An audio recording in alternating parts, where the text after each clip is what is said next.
Hi, welcome to the Backyard Professor Chess videos. I just combed my hair and it's full of static electricity. I don't know if you can see that, but wow, what a charge. Here it is, Friday night, and I'm out at the dances, right? No, I live a boring life, but I'm doing something way funner than the boys at the bar tonight. Yeah, baby, I'm bringing you chess from the Backyard Professor Chess Studios. Yeah, whatever. Okay, listen it up, people. I have one of the most Gull-Derndest games I have ever seen, and you are gonna get it too. Yeah, that's what I'm talking about. Now remember, in chess you're supposed to stay calm, not show any emotion, just blasé teach and show and all that, and share the, just no excitement, no emotion. We have to be rational, we have to do this normal and all that. And I say, not a chance, man. This is the Backyard Professor style, yeah. If you can't show enthusiasm in life, if you can't have a little fun, if you can't raise your voice and make a fool of yourself with your wild, crazy, static, full of electricity hair, then what on earth are you alive for, right? All right. That's enough of an intro. Would you please show us the game, dude? Okay. This is Dorfman and Romanisson in 1977. Back when I was just a wee little, I was a freshman in high school. Oh, yeah, baby. I was getting there. I had 2 hairs on my chinny chin for a beard. Yeah, I was becoming fast grown up. Whatever. Okay, let's open this up. G6. And you go, really? Dude, you need to watch the Backyard Professor Chess videos. That is pathetic. But just be patient, grasshopper, because we've got a game here. E4, bishop G7. So C, that wasn't so bad. No, he's technically not occupying the center, but yes, he has a beautiful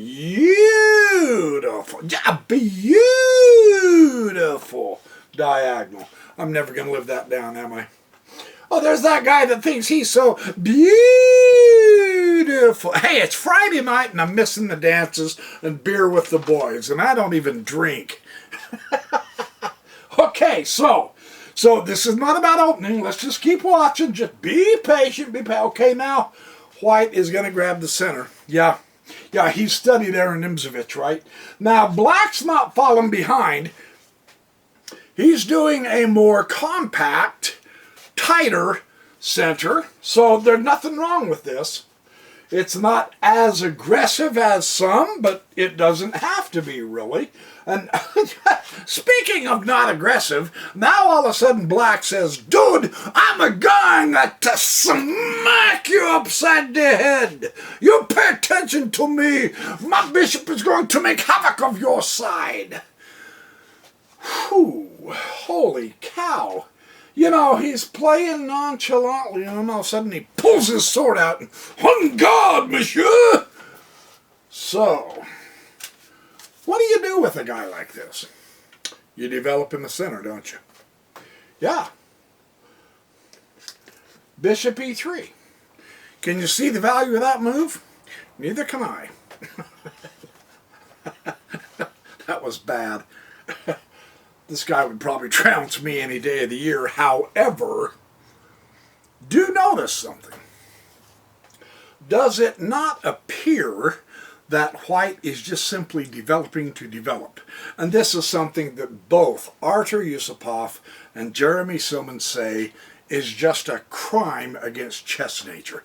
Don't just flick out pieces to get them out there. You gotta have you know, to weaken your opponent's offense, you play a good defense. To weaken your opponent's defense, you play a better offense. Yeah, you don't just flick a few pieces out there and say, hey, I'm developed, I'm halfway to winning. Not really. Let's keep watching. Let's keep watching. Okay, here comes the knight. Okay, now, white does this. Can you fault him for pressing? He's got the center advantage with the actual possession with the pawns, yeah? All right, that's good. In bringing the pawn up, he's acquiring more space in the center. Yeah, that's good. He's hitting the knight. He's going to make black move a piece in the opening twice. Yeah, that's good. I mean, look, that's a good move. Yeah? Black plonks that knight right there on e5. Okay, so now white's got something going here. Okay? Bishop e2. He unpins the knight because the knight was attacking. What was the knight doing? White basically forced him to move his knight to attack the knight that was a pinned piece to the queen.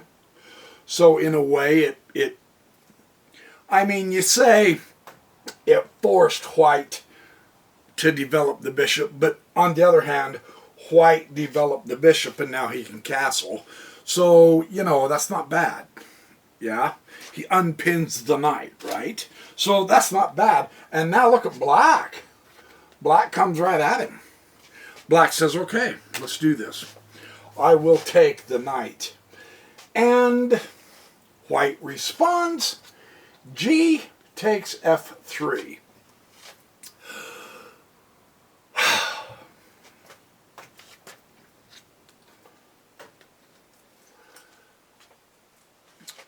Sincerely, I would have done this. The moment I saw him take it with the G-pawn, I said, oh my goodness, we've got trouble brewing in River City. This, in my opinion, was a much better way to retake, I should say. Yeah? But he didn't. He took it with the pawn. Completely decimates his kingside pawn structure for castling. And look, man, that's the only side he can castle. So that was not. Now, look at what black does. So he maintains, and true, in a sense, it's an indirect pressure now, because the pawn is in the way, yeah? But he maintains his position, he maintains his targeting toward the queen. There really wasn't a whole lot of other choice. I mean, I suppose he could have come to h3 or back here, but can you see that from here to here is a bit passive, right? It just doesn't give you the same effect at all as bumping it back to h5 does it. It really doesn't. So black put the bishop, in my opinion, in the right spot. And now here comes white. Watch out, bishop b5. So black just simply moves his king out. You could have got in a skirmish a little bit here. White's got the power in the center, that's for sure. Rather than do that, black just simply moved out of check. So now black has lost the right to castle, and now white does castle.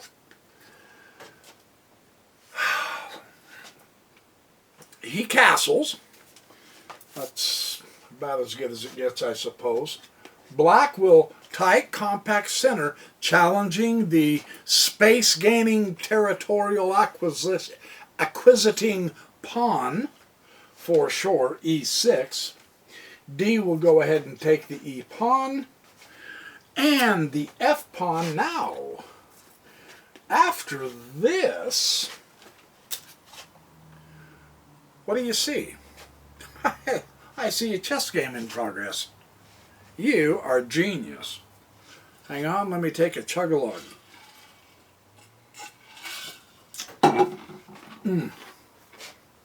Nothing like an ice cold bottle of Kool-Aid on a hot night. Nothing better. So, having retaken with the F, now white is going to bring the, yeah, because you got to support that little squirt right there. It's a doubled up pawn. His rook is literally out of the game. His other rook just doesn't look like it's ever going to get here. The queen is not doing a whole lot of anything much at all. And yet, white really has a strong center. It's interesting to see how chess works. Even when you're doing stuff right. Yeah, you make a few little mistakes, but you're getting the basics right. Right? Yeah, and then black comes out here to queen h4. Now we begin to see the problem of recapturing with the G pawn, don't we? Yeah. Yeah, that the whole this, I mean it,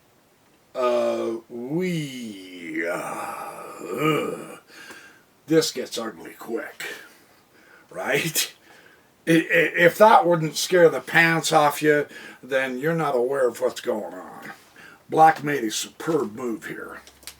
And you say, well, he brought his queen out early. Yeah, he sure did. Directly at the weak side of white. Yes, sir, he did. Good eye. Don't use it as a criticism. Now, of course, white goes, uh-oh. Maybe I shouldn't have castled that side, or at least not yet. Yeah, you're a little late now to the party saying that.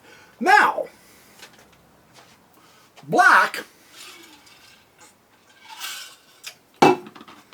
says, hey, I like this. But you'll notice that the development doesn't really inspire you a lot. I mean, you know, he can't castle. His rook is virtually buried. It'll never make it into this game. The knight is not doing a whole lot. This dude over here, he's taking the day off for some reason. These guys are too timid to care about the center. So what gives? What do you see? I gave you everything that you don't want to use. What does black use? Ha ha, yeah. Take the pawn. Check.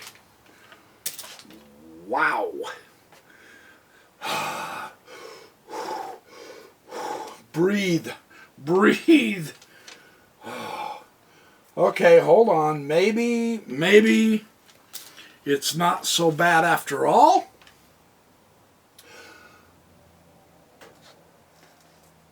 And then again, there's that. Yeah.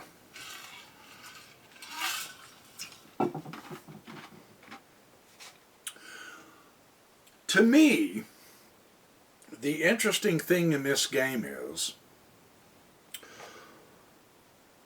the central momentum of white is really good. Just that one bad retake with that pawn just clobbered white. And I do believe that's the lesson here. That's the lesson I'm going to emphasize. I'll put it that way. When you re-exchange, be careful with what it will do to your position. And this is, again, another really good illustration of the importance of position, isn't it? Truly. Because black really didn't play a stellar opening. He really didn't. But the moment White retook with that pawn instead of his bishop, Black jumped. Black said, aha, the weakness. And notice where he went. Man, he went right there at that weakness. Bing, bing, bing, bing. Game over. Very nice. Yeah, White resigned here. No question.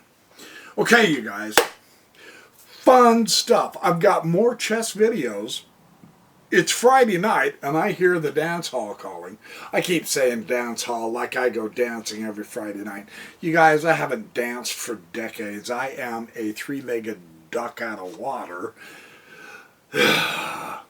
So I'm goofing around. So I'm having fun studying chess. Here's your chessercise for the night. I will be back tomorrow and Sunday with some more cool chess. And I have a couple of very fun, very interesting philosophy videos I want to make for you. So stay tuned. This is going to be a great weekend for you guys. In the meantime, remember, sleep well tonight, because tomorrow you have more Backyard Professor videos to watch. I'll post some as I have time. And in the meantime, be good, do well, have fun, dream nice, drink lots of water, but not just before you go to bed, because I have discovered something really remarkable about our anatomy and physiology. When you drink a big glass of water at 10 o'clock at night, yeah, you're gonna be up at 1 o'clock. So be careful how you do that, right? And in the meantime, I will see you fully refreshed and rested in the morning when you come back to the more Backyard Professor Chess videos.